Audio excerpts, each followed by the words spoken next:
새벽 예배 말씀 묵상의 은혜를 함께 나누게 되어 참으로 기쁘고 감사합니다.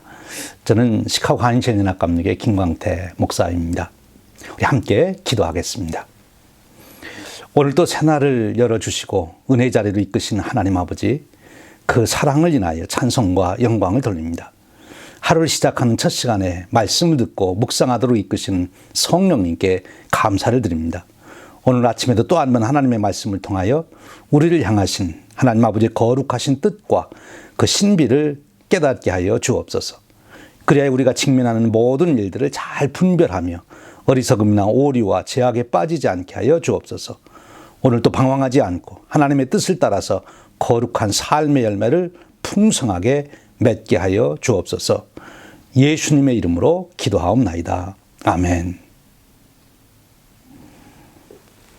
오늘 주시는 은혜의 말씀은 베드로 후서 1장 1절에서 11절 말씀입니다. 우리 함께 봉독합니다. 예수 그리스도의 종이며 사도인 시몬 베드로는 우리 하나님과 구주 예수 그리스도의 의를 힘입어 동일하게 보배로운 믿음을 우리와 함께 받은 자들에게 편지하노니, 하나님과 우리 주 예수를 알므로 은혜와 평강이 너희에게 더욱 많을지어다. 그의 신기한 능력으로 생명과 건강에 속한 모든 것을 우리에게 주셨으니, 이는 자기의 영광과 덕으로서 우리를 부르신 이를 알므로 말미암음이라. 이로써 그 보배롭고 지극히 큰 약속을 우리에게 주사, 이 약속으로 말미암아 너희가 정욕 때문에 세상에서 썩어질 것을 피하여 신성한 성품에 참여하는 자가 되게 하려 하셨느니라. 그러므로 너희가 더욱 힘써 너희 믿음의 덕을 지식을, 지식의 절제를 절제의 인내를, 인내의 경건을, 경건의 형제 우애를, 형제 우애의 사랑을 더하라. 이런 것이 너에게 있어 흡족한즉 너희로 우리 주 예수 그리스도를 알기에 게으르지 않고 열매 없는 자가 되지 않게 하려니와, 이런 것이 없는 자는 맹인이라 멀리 보지 못하고 그의 옛죄가 깨끗하게 된 것을 잊었느니라. 그러므로 형제들아, 더욱 힘써 너희 부르심과 택하심을 굳게 하라. 너희가 이것을 행한즉 언제든지 실족하지 아니하리라. 이같이 하면 우리 주 곧 구주 예수 그리스도의 영원한 나라에 들어감을 넉넉히 너희에게 주시리라. 이 말씀은 살아계신 하나님께서 오늘 사랑하는 자녀들인 우리들에게 주시는 생명의 말씀입니다. 아멘. 교회의 역사를 통해서 볼 때 신앙의 위기는 크게 두 경우에 오는 것을 보게 됩니다. 첫 번째는 극심한 환난과 핍박입니다. 극심한 환난과 핍박을 당할 때 우리 믿음이 흔들리게 되는 것이죠.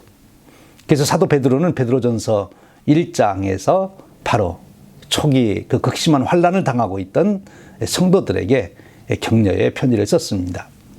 그리고 두 번째 우리 신앙이 흔들리는, 신앙이 어려움에 빠지는 경우는 바로 이 환난과 핍박보다도 더 무서운 것인데, 그것은 이단에 휩싸이는 것입니다.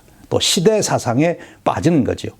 복음에 근거하지 않은 시대 사상으로 인하여 복음의 본질이 왜곡되어 버리는 그런 위험, 이것이 신앙의 큰 위기가 되는 것입니다.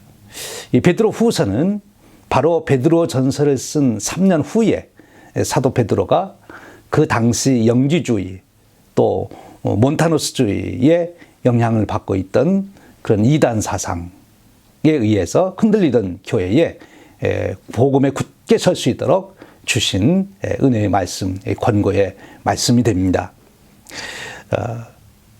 베드로 후서가 쓰여진 배경에 그 당시 시대 사상인 이 영지주의와 몬타누스주의가 있다고 하는 것을 감안하면, 오늘 우리들도 이 시대의 이단 사상, 그리고 특별히 포스트 모더니즘의 시대 사상과 함께 대두된 다원주의 사상 등등이 이 시대에 우리의 신앙의 본질을 왜곡시키는 그런 역할을 하고 있다고 봅니다. 바로 이런 이때에 우리가 이 사도 베드로가 당시 초기 교회 성도들에게 주셨던 이 말씀은 아주 큰, 아주 귀중한 교훈이 된다고 믿습니다. 오늘 말씀을 통해서 우리가 어떻게 복음의 뿌리를 두지 않은 시대 사상과 이단 사상에 우리가 맞서서 우리의 신앙을 바르게 건전하게 지켜나갈 수 있는지 우리 함께 묵상하며 은혜를 나누겠습니다. 1절 말씀입니다. 예수 그리스도의 종이며 사도인 베드로는 우리 하나님과 구주 예수 그리스도의 의를 힘입어 동일하게 보배로운 믿음을 우리와 함께 받은 자들에게 편지하노니.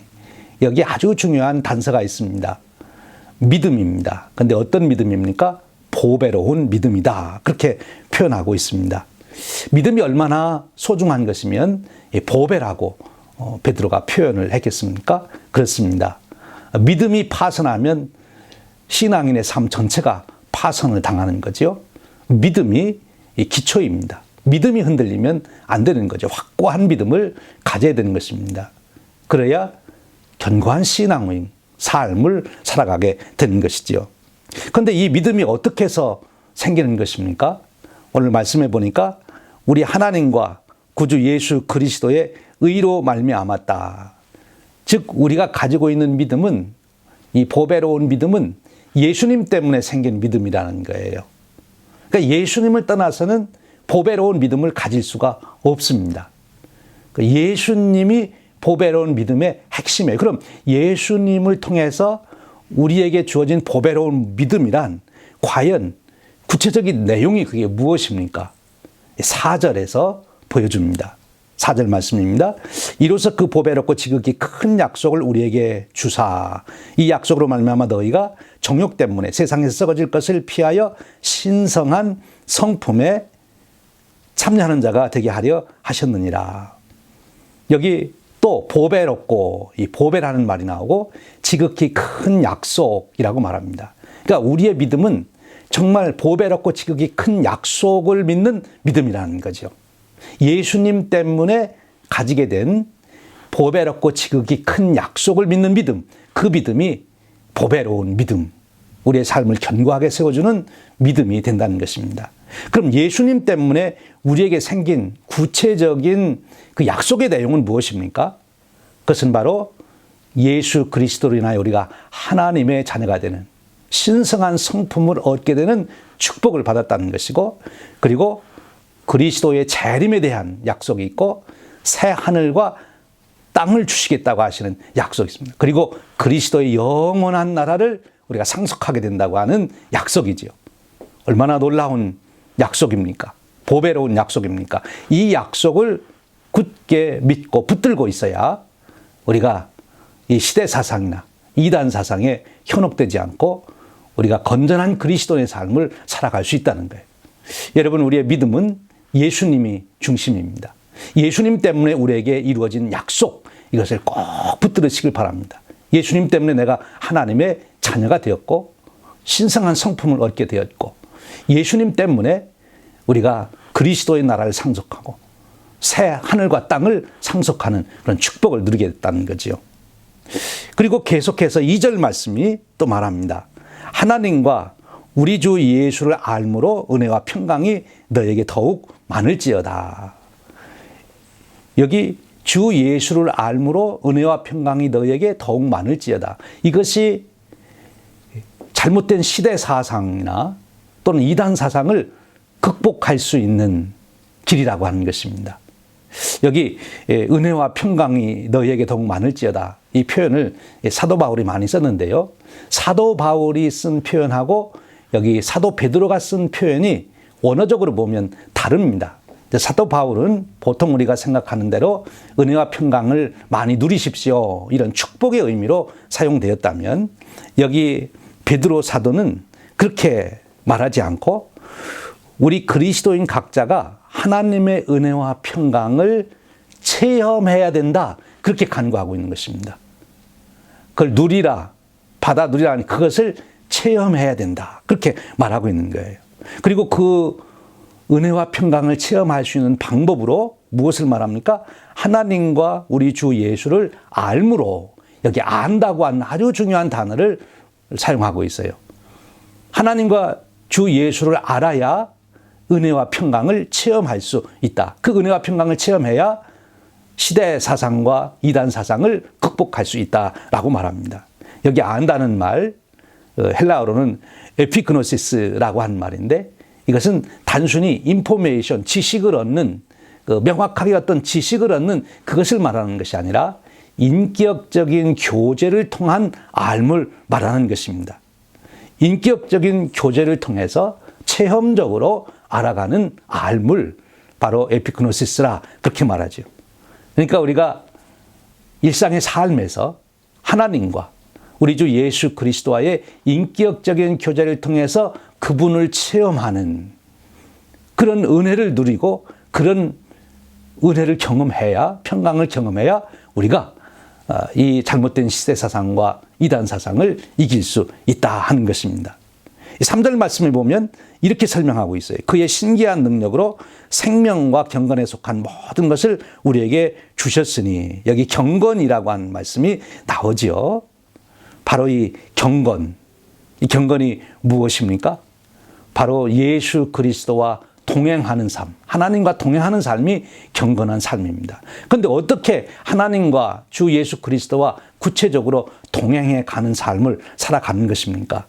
아주 중요한 말씀을 5절, 6절, 7절에서 말씀해 주시고 있어요. 그러므로 너희가 더욱 힘써 너희 믿음의 덕의 지식을, 지식의 절제를, 절제의 인내를, 인내의 경건을, 경건의 형제우애를, 형제우애의 사랑을 더하라. 그리고 그것을 힘써 이루어가라. 그렇게 말합니다. 이것이 경건의 삶이죠. 이렇게 여기 핵심 단어들이 나오는데 이런 단어들이 우리 삶 속에서 실현되는 것이 경건의 삶입니다. 이런 경건의 삶을 통하여 우리가 하나님과 주 예수 그리스도를 체험하게 되는데, 그렇게 인격적으로 체험하게 될 때 비로소 우리는 흔들리지 않는 견고한 신앙 위에 선다는 거죠. 사랑하는 여러분, 이 시대는 포스트 모더니즘의 영향 속에서 다원주의의 사상에 물들어 복음이 왜곡되고 있습니다. 이때 여러분들이 예수님을 통하여 주신 보배로운 약속, 예수님을 통해서만이 하나님의 자녀되는 신분을 얻고, 그리고 새 하늘과 땅을 받고 그리스도의 나라를 상속한다고 하는 이 약속을 꼭 붙들으시기를 바랍니다. 그리고 또 하나는 우리의 삶의 경건의 훈련을 통해서 체험적으로 인격적인 교제를 통해서 예수님을 알고 하나님을 체험해가는 이런 삶이 되시길 바랍니다. 그러므로 인하여 삶이 조금 더 흔들림 없이 여전히 하나님의 자녀로서, 예수 그리스도의 제자로서, 성령이 거하시는 성도로서의 거룩한 인생이 저와 여러분의 삶이 되시기를 주님의 이름으로 축원드립니다. 우리 기도하겠습니다. 하나님 아버지, 감사합니다. 혼란스럽고 어두운 이 세상 속에서 우리가 어떻게 빛된 삶을 살아가며 흔들림 없이 하나님 자녀로서 그리스도인으로서의 삶을 살 수 있는지 오늘 베드로 사도를 통해서 말씀해 주시니 감사합니다. 우리가 보배로운 믿음을 확고히 붙들게 하여 주시옵소서. 경건에 힘써서 우리가 주 예수 그리스도와 인격적인 교제를 통하여 더 깊이 하나님의 평강과 은혜를 체험해가는 저희들이 되도록 은혜 베풀어 주시옵소서. 그래야 우리의 삶이 하나님께 영광이 되고 그리고 세상에 빛이 되는 삶이 되도록 은혜 베풀어 주시옵소서. 우리 주님 예수 그리스도의 이름으로 기도하옵나이다. 아멘. 여러분 오늘 또 계신 자리에서 기도로 하루를 시작하며 승리하시고요. 주님과 동행하시는 축복의 하루 되시기를 축원합니다.